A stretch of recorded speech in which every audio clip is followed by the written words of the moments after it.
one of the biggest storylines was the melee at center field after the game in Columbus, Ohio.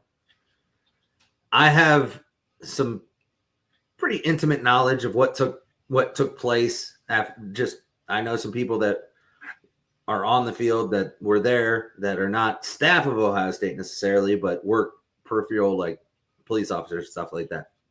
And they both got fined $100K. No players are going to be suspended. How do you feel about what took place after the game before we get into it? I don't know where the flag planting started, and it just happened. So I have a theory that Baker Mayfield started it. Well, Baker started it, but you didn't see it like you saw it on Saturday. I don't know if it's because it's the worst last thing I saw, but yeah. I will elaborate on this part of it because we got the Sark video coming up next, right? Before we completely, the last part of the show's going to be jumping into this. Mm-hmm. But as a quick knee-jerk reaction on this, it's okay. As a football coach, you're not going to be able to completely control what all of these kids are going to do.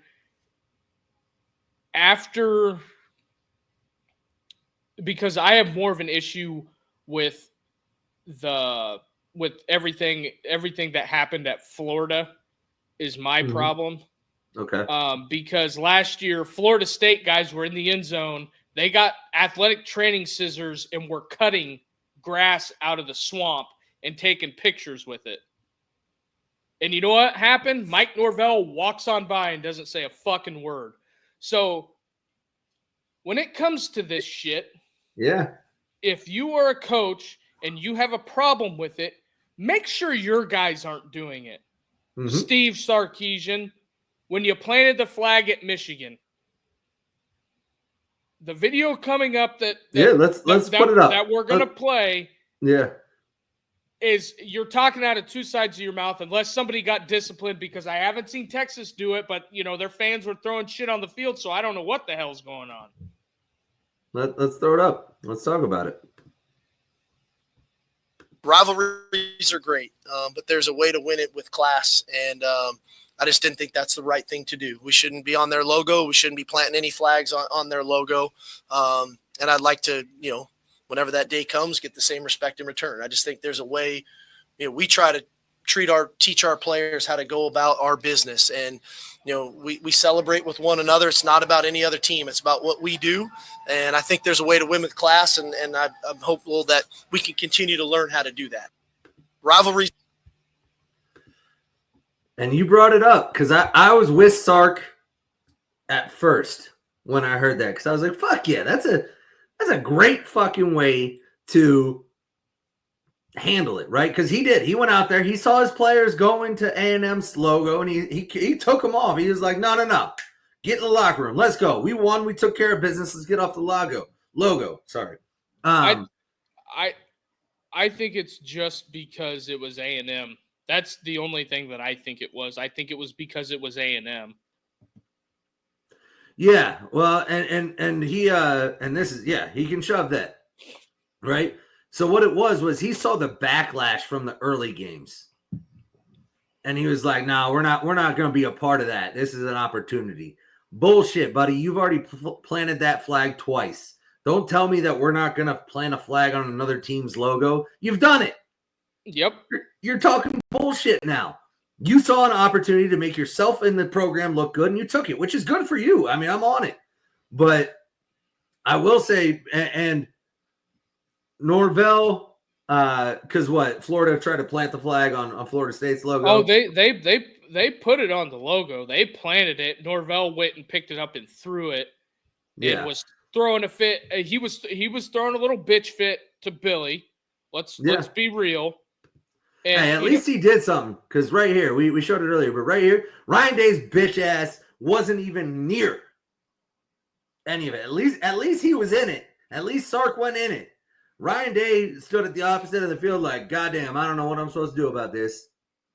Well, and we're going to hop into that in a minute. Because at the top of the minute mark, we're going to reset the show, and then we'll bring our guest in. But the issue I have with the Florida State thing is that you had guys last year when you beat Florida's ass cutting sod out of their end zone and holding it up and taking pictures with your beat reporters or your photographers. Yeah. So don't act like that. Mm-hmm. Shit. Like you're some holier than thou.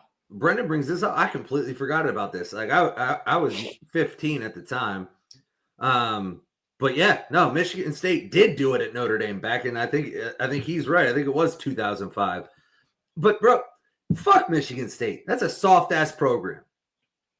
Always has been, always will be. I don't care what you say. But if you're Texas, and this is something that's been brought up on other shows, bro, show me one time Alabama has planted a flag. Show me one time Georgia has. Hell, show me one time Ohio State has. Well, if you're a real program, you don't do that shit because I expect to win. And Michigan, you're the defending fucking national champions. Like, I get it. You had a bad year and this was your Super Bowl, but act like you beat them 3 years in a row. This isn't new. Like, act like you've been there before. It's such soft pussy energy to do. And sorry, I'm getting, but it just bothers me. The flag planting was bad. It's ZD brings it up. Yeah, right. I don't. The flag he's planting, real tough when dementia patients are involved. The flag planting is bad, but it's and I don't know how to put it in context. Like, whenever a coach has so much going on post game, you already know what it is post game. They're trying to interview the coach, and he's got 120 guys he's got to watch. There's not enough coaches to players to watch. I understand that. And the person running around with the flag, here's my thing. Did you even fucking play? Because Khalil Mullins sure did. Well, yeah. And we're going to get into that in a minute. But real quick here. Thanks, man. Appreciate you, bro. I appreciate you. We'll go ahead and reset the show.